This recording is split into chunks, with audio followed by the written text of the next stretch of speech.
Hi there, Virgos. I feel like you might have felt this energy where things were changing and it just feels like you're swept up in the whirlwind of it and things were very outside of your control. And as an earth sign, I feel like you respond to changes. You feel it, but your ability to act upon it and to kind of like roll with the punches, it's very slow. It's difficult for you to shift gears. And if you shift gears, you have to know that it's for your greater good. Otherwise, you're very resistant. And so I feel like there were a lot of major catastrophic changes that happened, towards the very beginning of this year. And this year overall, you're kind of like on the tail end of some residual changes. And I feel like, it denotes to me family and career as well. So these are the apex, or like the axes on which these changes are happening for you. Okay. So first off, what I'm seeing happening for you in the next 2 weeks, I have somebody here coming back from the past. This is like a person coming in with an apology.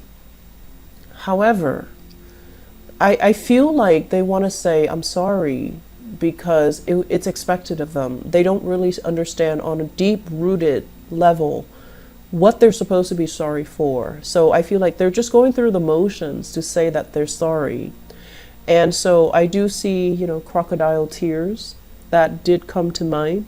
And I also feel like somebody who's lacking in genuine sincerity.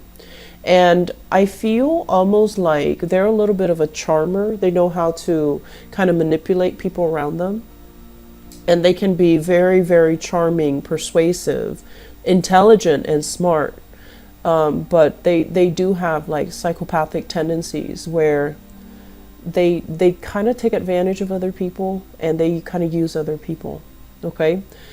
This is not a good energy, but I feel as if for some of you, this is like a child, like somebody that you feel, oh, they don't know any better because they're still growing and they're still a child. And I feel like rewarding this behavior is definitely not the right way to go. Okay. We need to hold people accountable. So if it's somebody in your family unit, I feel like enough's enough. You kind of need to buckle down and really look at, why is this person doing this? And why is it always like this? Excuse me. I'm feeling for some of you, this is a water sign. So a Pisces, a Cancer, or a Scorpio. And then I'm also feeling a Libra energy as well. Okay.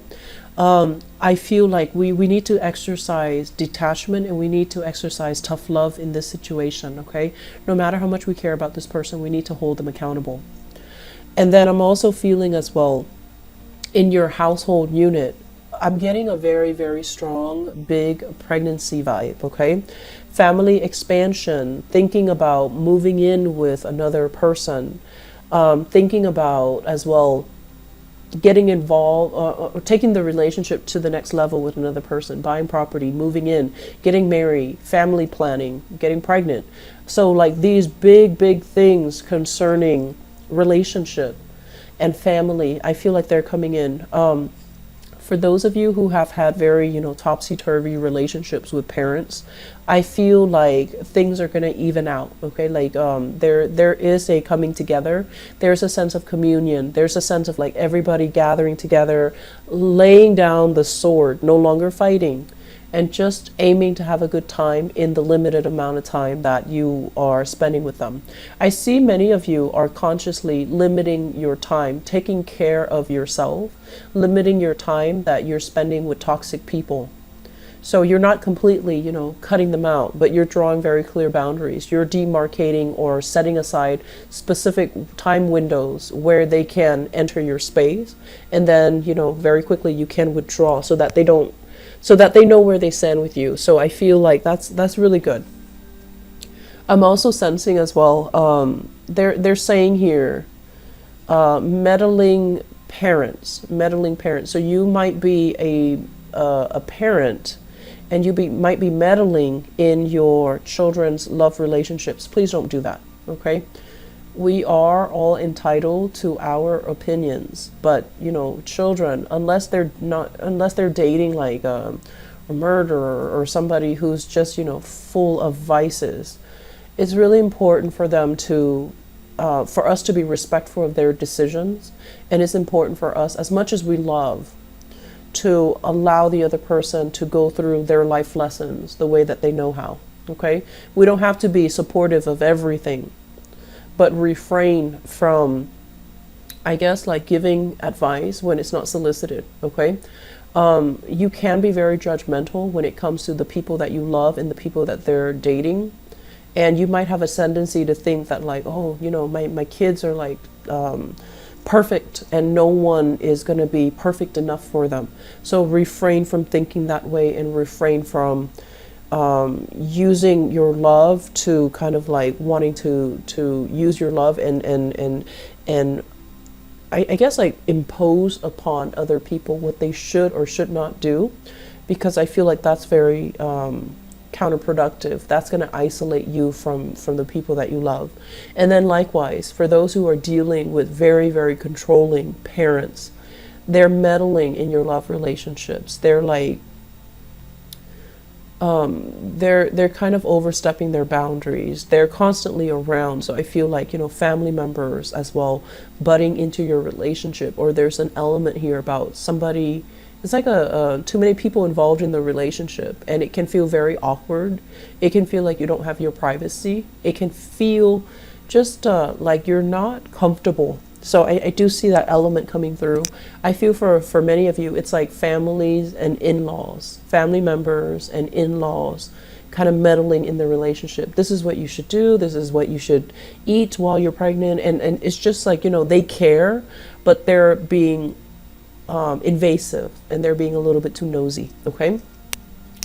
I do feel as well for many of you who have recently recovered from something, surgery, illnesses, even like, you know, a bout where you just didn't want to interact with other people, where you just wanted to be on your own with your own thoughts.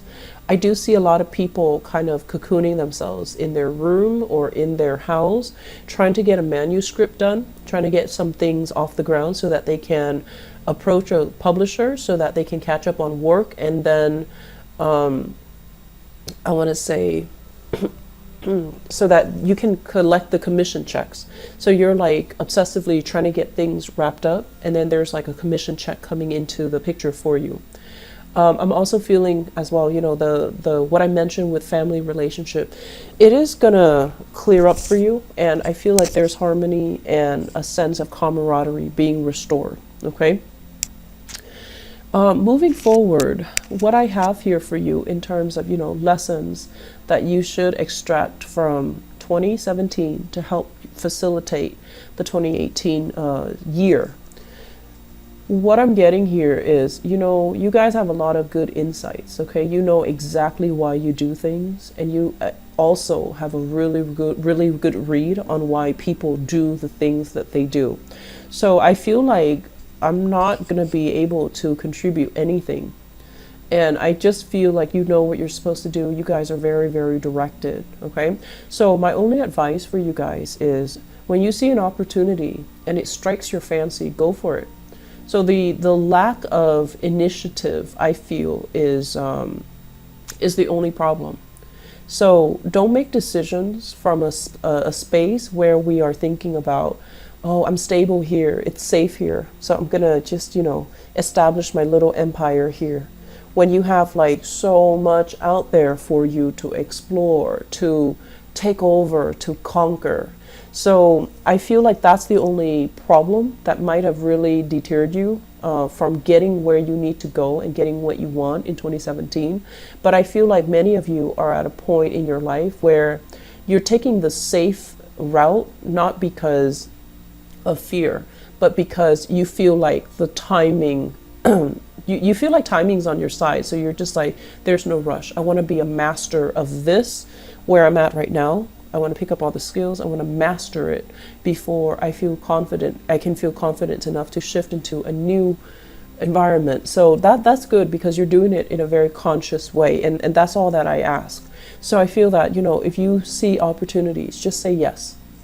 The automatic response is, if it strikes you as something productive and something enlightening and something that you can learn from, and to hone in on some of your skills, definitely say yes to it. Okay, the year 2018, it's a universal number 2 year. So 2017 was a number 1 year, and number 1 years ask us to start over, ask us to be independent, ask us to go after and grab things by the horns, right? 2018 is very much other oriented, it's relationship oriented. So I see many of you taking a relationship to the next level, and then I also see many of you re-examining your relationship to see if it meets the criteria for something long term. So I feel like it can go one of two ways. Either there's going to be a deepening of the relationship, or some relationships are going to naturally fall away because the other person might not be on the right path with you. But either way, there is a deepening when it comes to understanding of what you need and what your partner is contributing. So I feel that's what we really need to keep an eye out for in 2018. All the synchronicities, all the things that come into the picture regarding your relationships, they're not there by accident. They're there because there's something that they're trying to show you. There's something that you need to see. There's something that you might have turned a blind eye to, okay? So I do wish you all the best. Enjoy the wonderful holiday season with your loved ones, your family. Take care of yourself, Virgos, and get enough sleep, okay? Bye-bye.